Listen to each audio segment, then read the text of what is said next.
Okay, so this is really fun and it's been a long time coming. I am here with my mom, Mindy Caliguire. I'm Jon Caliguire, which is fun that we've been working together for a while. I'm sort of on the team with Soulcare, helping out with marketing things, and obviously Mindy is quarterback in this crew. So we have been wanting to get together and have like a candid conversation and do like sort of podcast style chats about what's been going on with Soulcare for a while. And I just so happened to be in Colorado for about a week. I live in Hawaii. And while visiting, I was like, okay, we need to sit down and just chat, because I think there's a lot of things that people don't really know about with Soulcare that would be fun to update them on. And I also think people would just be really interested to know what your journey has been like in building this. It's been a journey since the early 90s. When did it start?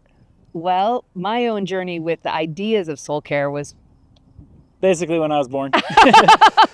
Yeah. Yes, when you were born.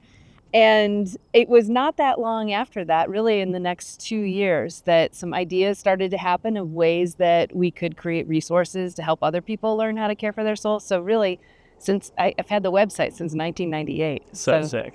That's a long time. That's so cool. Yeah. Yeah, well, personally, like I've gotten to see really inside of your journey of growing Soulcare and the stage that it's currently in. But I don't think a lot of other people get to see that from the outside. And I think a lot of people would be curious, like you're sort of like a founder type person, you're an entrepreneur in some ways. And there's this interesting blend of like that and ministry. And I think it would just be interesting to share just from your perspective, like what it's been like to really like step up to this big ledge in a lot of ways of seeing a lot of potential in Soulcare and taking the really, really scary leap into like going full time on it and really committing to it. Yeah. And so I'm curious, just like personally, you know, I know the answer, or I know some of this, but I would love to just hear you sort of share how that has been for you just as a human being to like be doing that, and what that's been like. What have been the highs and lows of it? Yeah. Thanks for asking even. It has been quite a journey. And I think very early on, like in the late 90s and at every juncture since, I've been shocked at how much resonance there has been with this message. That has always been the case. And so I've felt like an unlikely messenger at times because I felt unqualified in many ways. And I, didn't have the seminary degree. I don't have like the business degree. I really didn't have a lot of those things, but continually I had opportunities to share this message. And every time it's like people's hunger and thirst to move out of chaos and out of burnout and out of desperation and into a healthier life has just continued to perpetuate my involvement and engagement. But then I think this, I've had many other jobs. I've worked in ministries, I've worked in businesses, I've done a lot of different things, but it was really coming out of the pandemic that I began to believe that something more robust, that it was time. I always had it in the back of my mind that this could be something that would provide resources for people globally, but I didn't really know the gap between where I was and there. And then after the pandemic, and then being surrounded by more and more talented people like yourself, but the rest of the team who are coming around to say, we see the same thing and we have this to contribute to helping people globally. And so, as you know, it's become like coaches and spiritual directors and retreat facilitators and people who are experts at facilitating online community. Like that's a really niche kind of thing, but it's really important to how we expand into the places where people are living and serving. And so just this amazing team has come around it. But yeah, for me, coming to the point where it's like, all right, God, are you asking this? And feeling, I think this is the next right step. And then taking risks to serve organizations, serve individuals, create products and resources and see how they do. It's been a scary journey. There's one time recently, you probably don't know this, but I was telling a guy who does like venture capital and that kind of stuff. I was making the joke that I've said many times that Soulcare is like a 27-year-old startup. Yeah. And I always thought it was just kind of funny. And he laughed and he goes, "Don't tell anyone that." just because it makes it sound like you've been trying for so long and it's been nothing but failure. But the truth is, it was never my full-time thing. It was never all right, now let's see what this should become in the world. I've really only been at that for maybe 2 years. Yeah. And so I would say from an entrepreneur standpoint, we've got adoption. We're seeing people understand and resonate with this, and we're learning how to build and create with the people we're trying to serve as the voice that's helping us decide what we should create even. Yeah. And that's been a good journey for us. Yeah. You spoke to like just the feeling of this big risk and the risk taking that's inherent in that. And I know for you, like there've been a lot of like sleepless nights. You're the type of person that like wakes up in 2 a.m. with like either like scary thoughts or like, you're hearing the voice of God in different ways. Yeah.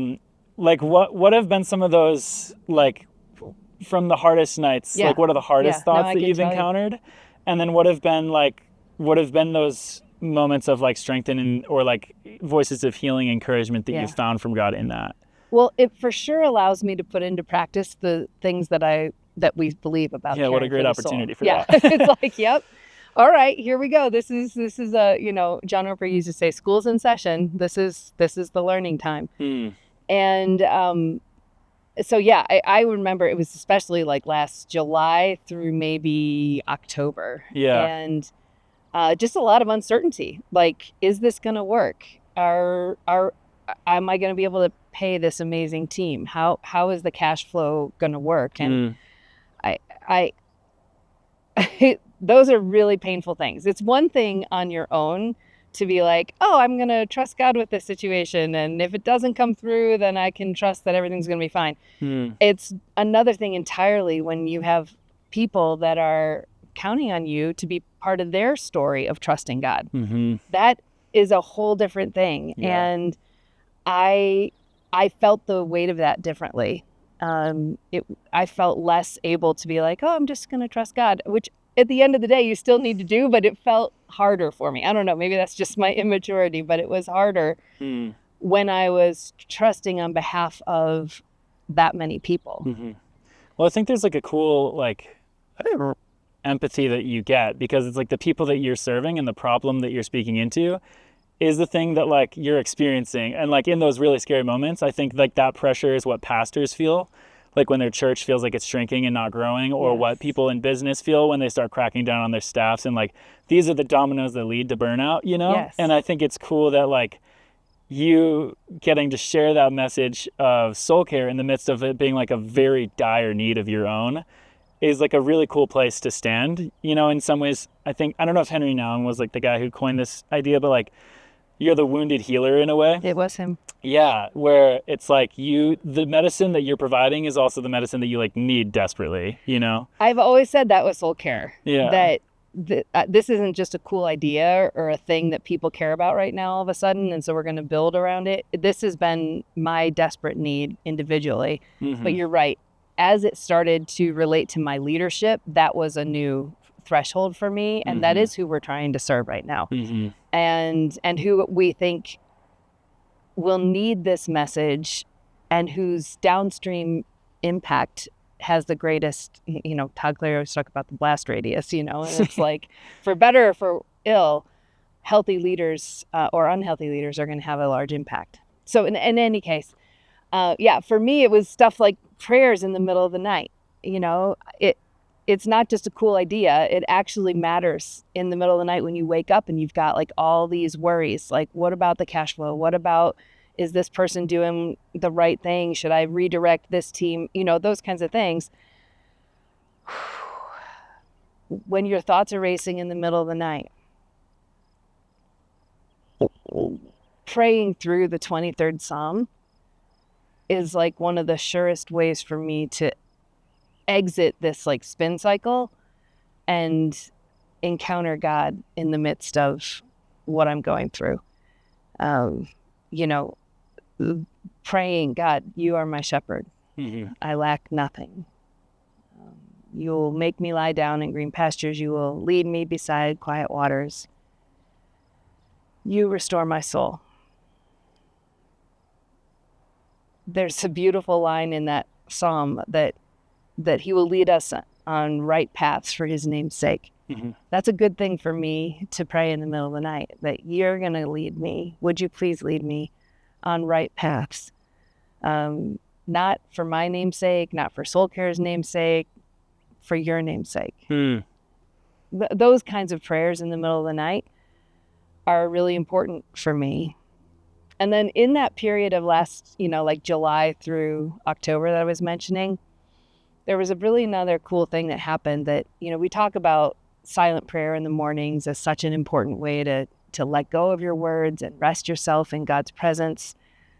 Like, you can do that when everything's chaotic and you don't know what's coming next, and you can still choose to be silent and quiet in God's presence. And I would do that. And I think one of the gifts of that way of prayer, and others like it, is that I think it helps us pay attention to what God is saying, not only then, but in the rest of our hours and days. And so for me, during that season, I kept having this phrase come to mind in the most bizarre times, like sometimes in silence, sometimes in the middle of the night, sometimes as I was in a meeting or trying to figure a thing out. And I would keep hearing this whisper of a phrase: I will see the goodness of the Lord in the land of the living. I will see the goodness of the Lord in the land of the living. And it kept coming to me in all these bizarre ways. And I would write it in my journal. And finally one day it occurred to me, I bet that's a Bible verse. So I went and like Googled it or whatever I did, searched on the Bible app. And sure enough, it's the conclusion of Psalm 27.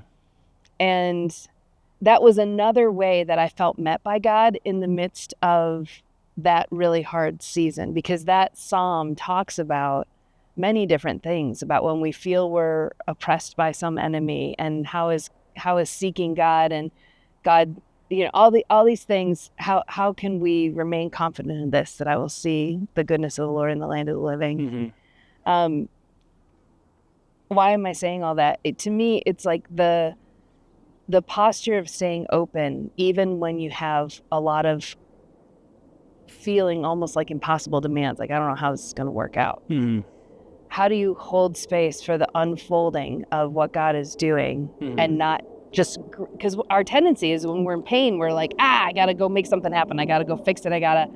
And I was pursuing every path that seemed important, but still not pushing into that highly anxious, highly driven space that I've been in the past, and that I, God willing, will never go to again. Because the care of the soul is the path. Yeah, so you're in a stage now with Soulcare where a lot of the dreams that you've had for a long time are starting to come true in a lot of ways. Even just us being here on this property is like a huge testament to that. Yes. I'm curious, since this is something that, like I said, you've been dreaming about since the 90s, of building this thing and being able to aid organizations in like their own healing and their own relationships with God. Is there anything at this point in the journey that has like kind of caught you off guard or surprised you about where you are now and what it feels like to be in like a really exciting stage of all that? Yeah. Honestly, the thing that surprised me was what happened as a result of the pandemic. I have cared about this for a long time. I've cared about it strategically for leaders for a long time. I've been living this path for myself. What has changed is how cracked wide open the world and organizations. This is such an active conversation in almost every organization I'm interacting with. It's an active conversation with leaders in a way that I've never seen before. And even with some of our partners that you are aware of, it's like, this is the topic of the moment. And I feel like there's two sides to this coin of the importance of this in the moment right now.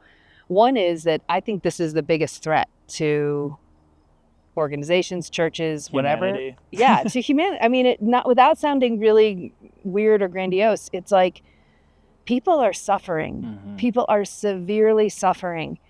And even people who would say that their deep faith is the foundation of their life are suffering in isolation, in hopelessness, in all kinds of stuff. And I don't say that in judgment. I say it with tons of empathy. Like, I've been there, I get it. The flip side of that, of this pervasive lack of soul health, pervasive soul neglect, is that the remedy is at hand. Mm-hmm. It is possible to really have God restore one's soul. And it doesn't need to take a 5-year PhD program. It doesn't take $100,000. It's not like it's beyond reach, either by time or finances. It's as near as our breath and our choosing life, as Joshua and Moses challenged us to choose life. And I don't want to reduce it down to something simplistic that everybody's like, well, of course I would do that it's not that easy, is what I'm imagining someone would say. Yeah, totally. But there are proven ways that we put choosing life into action. And there are ways to care for our souls, bring our souls into our connection with God, in any circumstances. And when and as we do, what is amazing is the deep devastation that exists right now could very quickly be met with resourcing that changes that narrative at scale. Yeah. And that is very new, Jon. That has surprised me. I've talked to some of the most senior leaders in businesses, organizations, global church planting networks. Like, this is an active conversation everywhere I go. And that I think our team, Soulcare, and 100 other organizations need to be part of resourcing what is happening right now, because it's the moment. Yeah.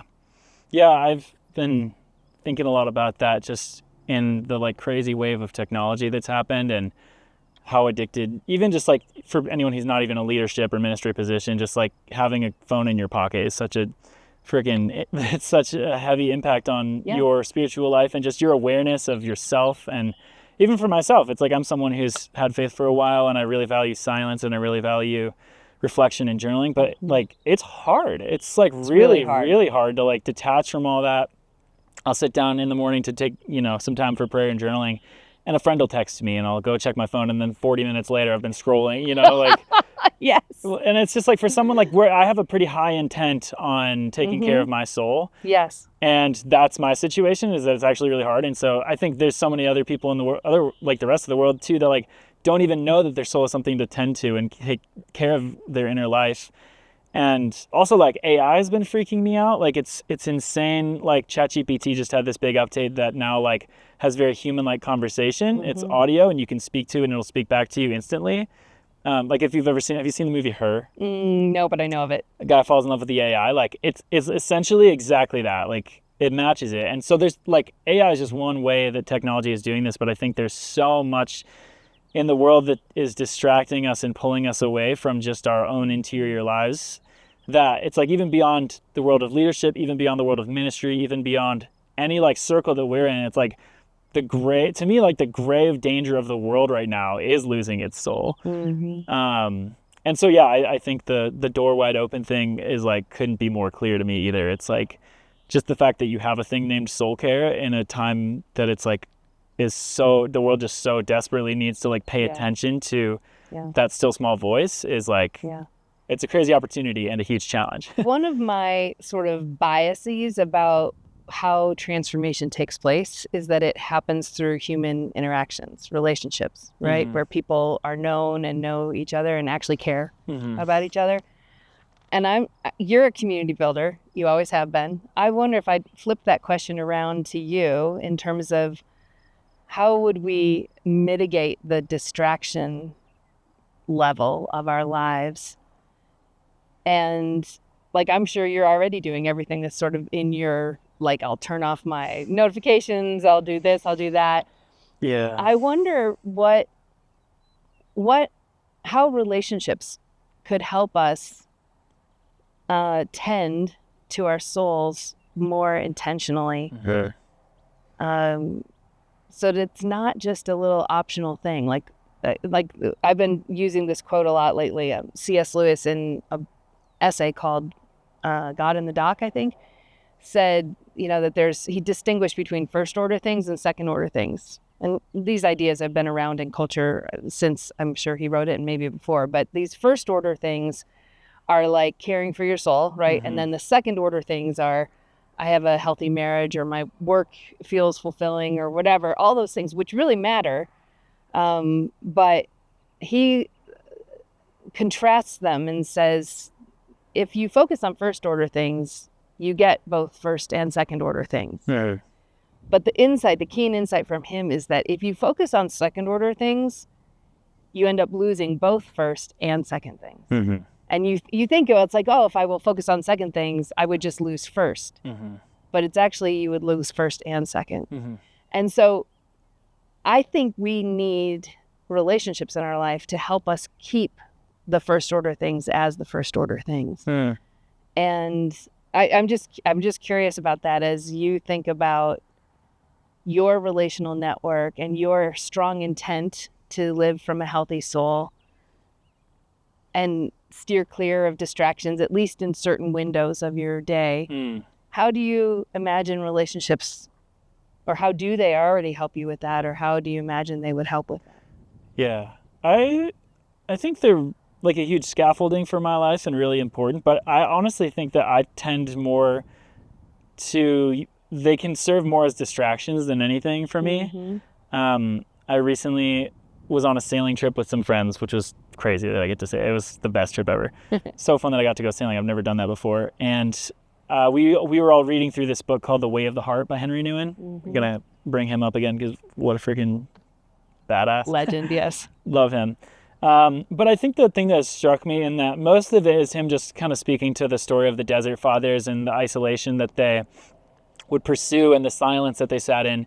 And I think reading that just made me realize how much of like a poverty of solitude that I've had in my life. Because for so much of my life, like you talk about spiritual friendships a lot, like that's been a huge theme for me, is like I have so many friends who not only like I talk to about God, but have experienced God alongside and have learned to pray with and have learned to just, like it's not like we talk about God, we are with God together. And I think that's like a rare thing. And I think that's something that has come very naturally to me, which has been a huge gift. But like I said, I almost think that at least at this point in my life, the thing that I feel most challenged to is a reduction and a solitude and a silence, because a lot of times like it's hard for me to know what's really going on inside of me when I'm just in the interaction of all kinds of different friends. And I'm also the type of person where I have like 20 best friends, you know? And I think even just being able to narrow down the number of people that I'm sharing myself with would be good for me. But yeah, like I said at the beginning, I think friendships and spiritual friendships are a huge scaffolding and a place that I have discovered God. But at least for like my late 20s, I'm almost 30 now, I'm starting to realize like how much unexplored territory there is for me just in like being by myself and not needing another person to talk with. And Henry Nouwen goes into like some pretty extreme measures to like show you how embarrassingly afraid of silence and solitude most people are. And it resonated with me. I'm like, like what the Desert Fathers did, and just sitting in a cave for days and days and days on end. Not that I think that's really God's will for my life, but like I couldn't do that. And the question is like, what am I afraid of? What is the thing that even for me, like I've wanted to go on like a solo backpacking trip for a long time. I've never done it. And it's always convenient to do something else. But I'm like, what is the thing that I'm like avoiding in that? That's a really fair question to ask. So that is a very fair question to ask. I know for me, I can kind of answer this for myself. Like I found that intentionally pulling away for times of solitude does all those things that he writes about. And he says that solitude is the furnace of the soul. Right. And it is the place where transformation, or the furnace of transformation, I think is what he says. Like the fire of God's presence or something that he's like, we cultivate inside of it. It was like really beautiful language in there. And I think it is easy to avoid it. Distractions, deceptions, discouragements, there's things that make us want to just get the validation from being with other people, but we're forfeiting the deeper validation that we can get from letting our souls rest in God's presence and quietness. And that's a lot of the reason why we started those semi-silent retreats that we do every month, because I'm like, I need to get away and let the noise floor drop. As you said, understand, what am I actually thinking?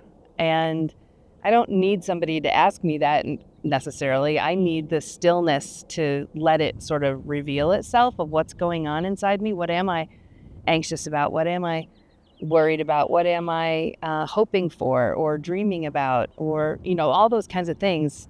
I can lose my sense of what that is if I'm always with other people. Right.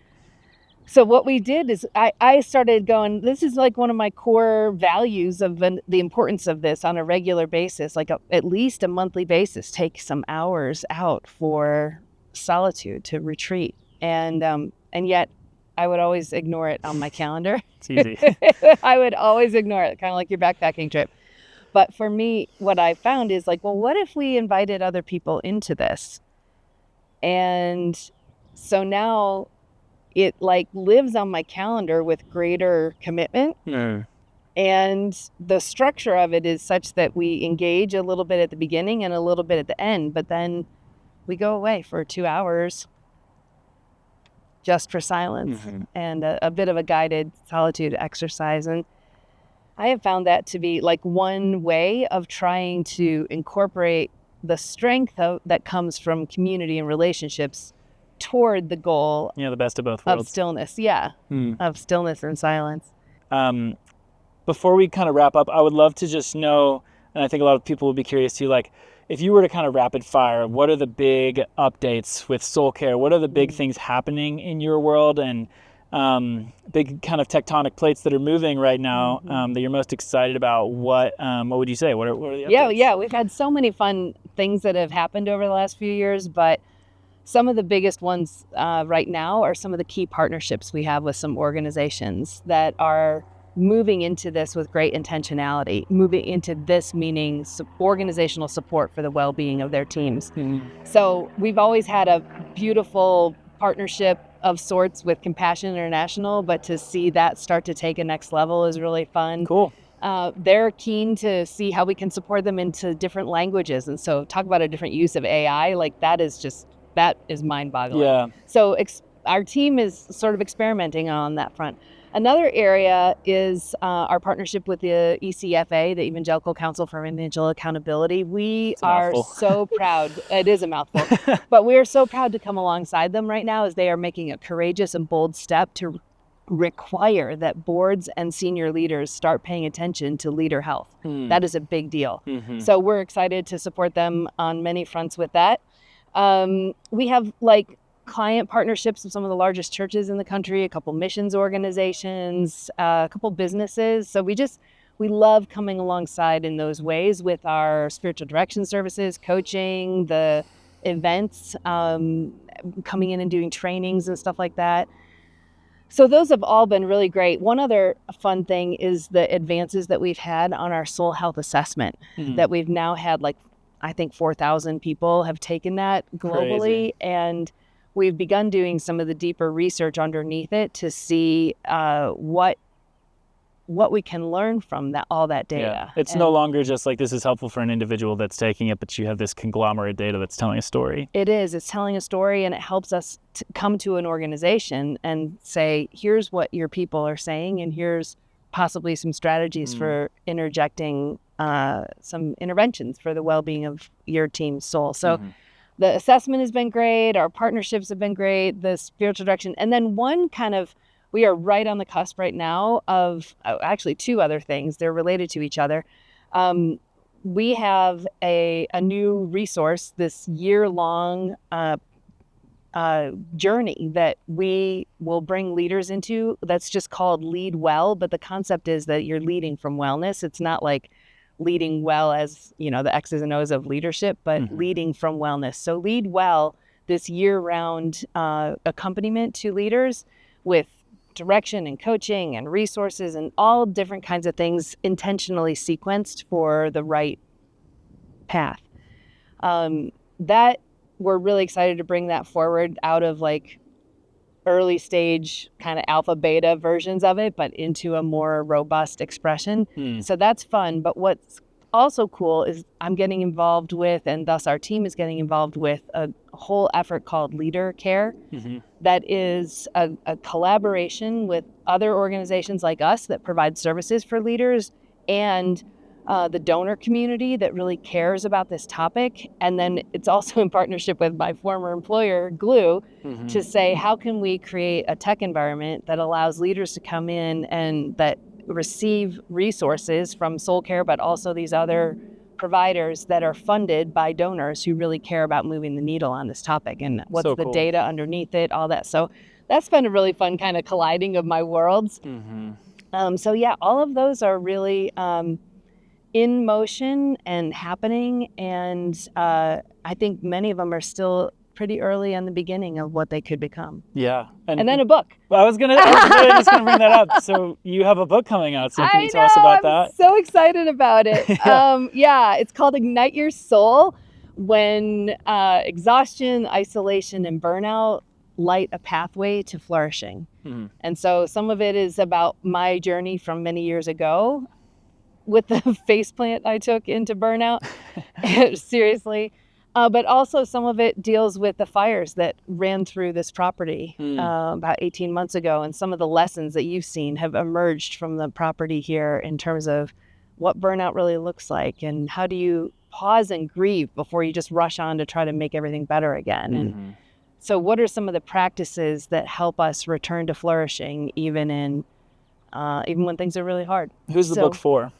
Yeah, it really is for anyone. But with Soulcare, we work with a lot of leaders, and my strong hope is that leaders will find this as a resource that they can recommend to their organization, to their people, their congregation, whatever their context is, so that they are trying to move the dial on this in a way that they would trust Soulcare and my voice to help their people come to a healthier place. Cool. Yeah. Do you have a section of it that you could read for us? Jon, I don't have anything with me right now, but I would love to do that. So we'll get you like the introduction and maybe the opening chapter. Would love that. Really soon. Yeah, Cool. I would love to make that available to everybody. It'd Sweet. be fun. Yeah. So yeah, the book is coming out. We'll do a book release party out here. Fun. Yeah, it'll be fun. Some of my mentors will be flying in from different places, friends. It's been a sweet season. It'll be Is there good. a hawk back there? I know, it's like a huge Okay, one. that's For that part. Mom, this has been awesome, and I feel like there's a crazy amount of more things that we could talk about and a long list of topics that we could go on for forever about. But thanks for making time for this, and I'm glad we had like the world's best weather for it. This is like the most beautiful day. Colorado in the spring is just unmatched. So yeah, I hope you guys find this valuable, and hopefully we'll be doing some more update and kind of candid conversations with you in the future. So this is hopefully one of many. But thanks for joining. And if you have any other questions, go to soulcare.com, and there's a lot of things that'll answer your questions out there. So yeah, thanks for joining.